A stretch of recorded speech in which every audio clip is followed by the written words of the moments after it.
Hello guys, magandang gabi guys. Ito pala yung kaninang namasyal tayo kanina dun sa ilog dito sa may Nangka, Marikina City. Nangka, ito yung sitwasyon ng ilog oh. May mga tanim guys, mga talbos ng kamuti. Yan. Maganda pa sila dito guys oh. May pader na, may pader. Pero kahit pa paano nakakatulong yan, malaking tulong yan. Oh. Kaya dito sa amin, hindi na masyadong tagos-tagos yung ilog talaga. Yan. Masyal kami guys. Banding, family banding kami. Oh. Yan sitwasyon guys. Ako nagbabike ako guys. Nagbike ako niya no. Dadala namin yung bike.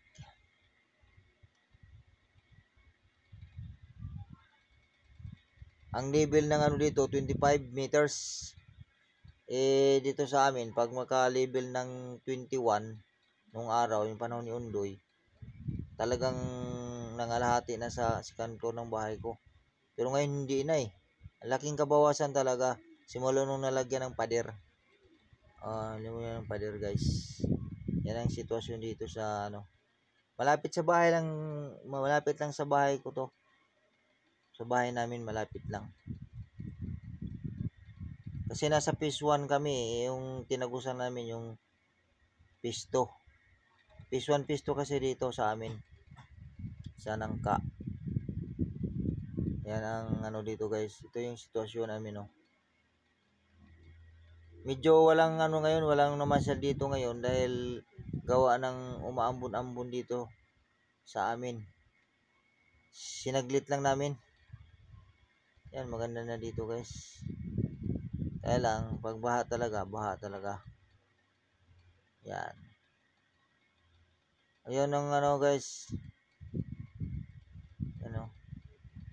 Pero pag tag-init, talagang maraming tao dito. Tag-init. Yung hagdanan nito, nasa unahan. Nasa unahan yung hagdanan. Okay, pakita ko sa inyo. Doon kami nang galing Malayo ang pagitan ng hagdanan.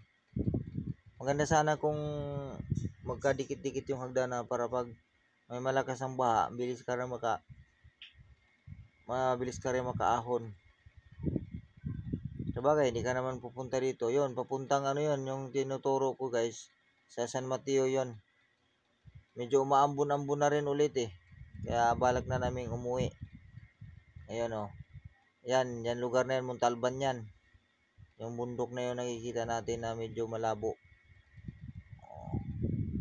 Pag dito sa likuran namin, Quezon City yun.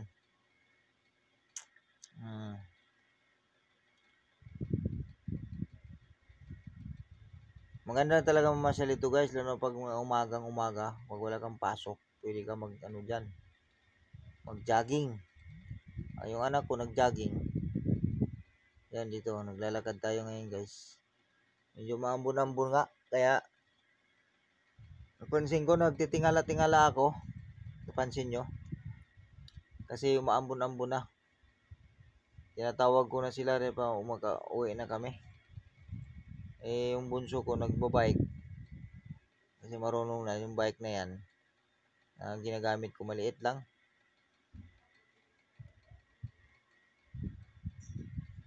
Size 14 lang yung gulong ng bike na nabili ko eh. Na-video na rin yun, na-video na. Yun, may mga tao doon nagtatanim. Yung iba nag-harvest sila ng mga gulay. Kasi ibenta nila sa binta nila doon sa palengke. May mga suki na rin sila.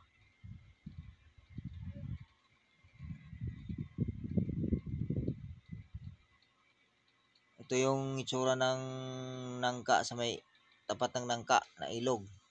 Ito yan, 25 meters yan. Pero kami, pinapalikas kami mga 17 meters. Yun. Yan, 22.50. Mataas na yan. Pag maabot siya ng 25 meters, malapit na siyang umapaw dyan sa tatawid na sa niyan. pader na yan. Kaya ano, yan ang bunso ko nagbabike. Dito, ito yung hagdanan niya, pinaghagdanan. Ay, umuwi na yung anak ko galing sa ano, sa labas.